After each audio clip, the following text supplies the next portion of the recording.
Normal ডেলিভারির সম্ভাবনা বাড়াতে একজন গর্ভবতী মাকে যেই কাজগুলো করতে হবে সেই সম্পর্কে জেনে রাখুন। নাম্বার 1, নিয়মিত ব্যায়াম করা, অবশ্যই ডাক্তারের পরামর্শ অনুযায়ী, কারণ অনেকের হাই রিস্ক প্রেগনেন্সি থাকে।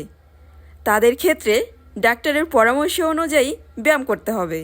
আর যাদের হাই রিস্ক প্রেগনেন্সিতে ডাক্তার ব্যায়াম করতে নিষেধ করেন, অবশ্যই তাদেরকে ব্যায়াম করা থেকে বিরত থাকতে হবে। নাম্বার 2, নিয়মিত পুষ্টিকর খাবার খেতে হবে। খাবার তালিকায় বিভিন্ন ধরনের মাছ, যেমন মলা ঢেলা মাছ, মাংস, ডিম, দুধ। ডিমে আছে কোলিন, যেটা বাচ্চার ব্রেন গঠনে বিশেষ ভূমিকা রাখে। এছাড়া বাদাম, খেজুর, ফাইবার সমৃদ্ধ প্রচুর শাকসবজি খেতে হবে। যাতে কোষ্ঠকাঠিন্যের সমস্যা না হয় সেই দিকে নজর দিতে হবে। নাম্বার 3, সঠিক মাত্রায় সপ্তাহ বা মাস অনুযায়ী দেহের ওজন বাড়ছে কিনা সেই দিকে লক্ষ্য রাখতে হবে।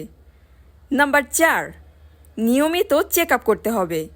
গর্ভধারণের পর যত তাড়াতাড়ি সম্ভব প্রথম চেক আপ করতে হবে।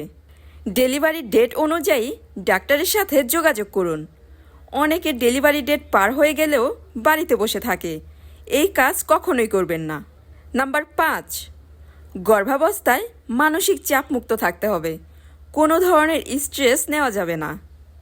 নাম্বার 6, পেরিনিয়াল ম্যাসাজ করতে পারেন। নাম্বার 7, ডাক্তারের কথা মতো স্বাস্থ্য পরামর্শ মেনে চলুন।